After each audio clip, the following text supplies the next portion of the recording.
So hi everyone, welcome to another session of Raaonline, and in this session we are going to have a comprehensive revision of all the vitamins. So before going to the revision of all the vitamins further, I would strongly suggest you to have a go through on all the individual vitamin topics first, because I am just going to revise up all the concepts here and I would be rushing a bit fast because of the time constraints you get, and I need to cover a lots and lots of topics now.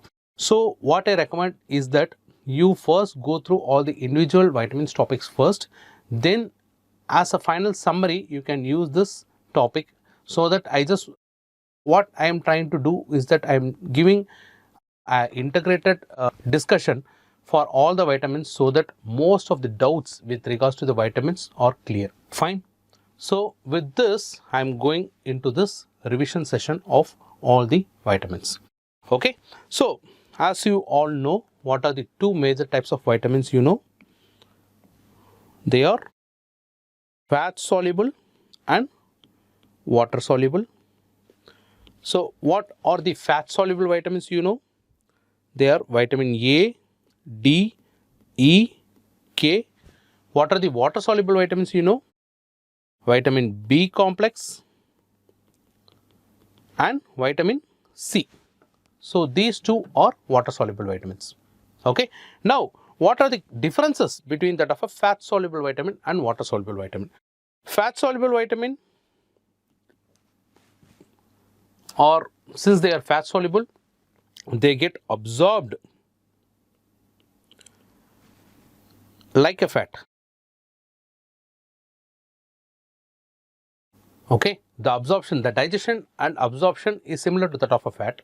Okay, so it enters along with triglycerides, it enters inside, then they get incorporated into the chylomicron, then the chylomicron circulate, then it forms the remnant chylomicron, it reaches your liver, there in the liver it gets reabsorbed inside, then along with the triglycerides which are seen in chylomicrons, all the vitamins, fat soluble vitamins A, E and K, everything will get absorbed.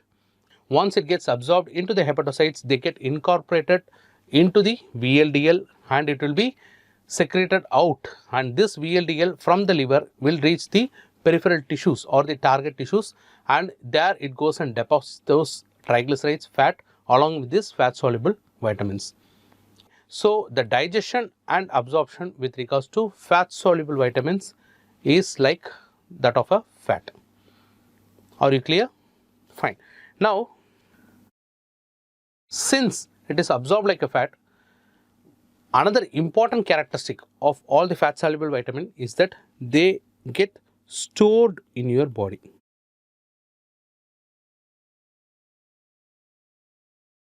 Okay, water soluble vitamin absorption does not have any kind of special thing like that of a common phenomena like that of a fat. They simply get absorbed because they are water soluble. Absorption is obvious, it's water soluble, right? And there is no storage of water soluble vitamins. Okay, but there are some exceptions. Okay, first we'll see why it is being stored.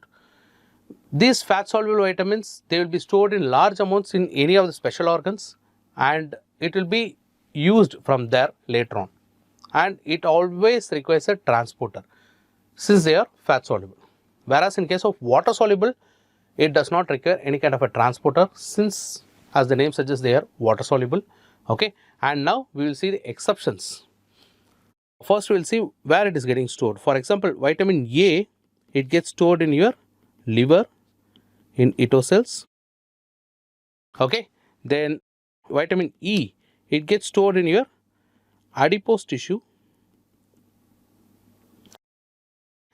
Vitamin D, what is the single exception? Vitamin D is being constantly formed.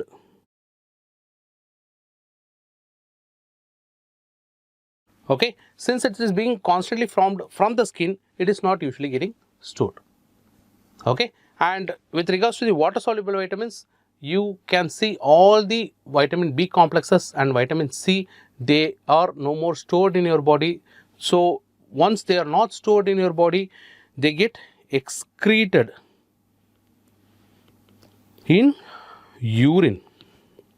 Okay, but there is an exception to this. So that exception is vitamin B12, cobalamin. Okay, they get stored in liver. They are not getting excreted, and they also require a transporter for absorption and storage and for circulation. Okay, so this vitamin B12 is a peculiar water soluble vitamin which acts like a fat soluble vitamin. They get stored in the liver. Okay, so this is an exception here. Okay, now coming to the fat soluble vitamin, since they are stored in your body, it means what? There's a high chance of toxicity.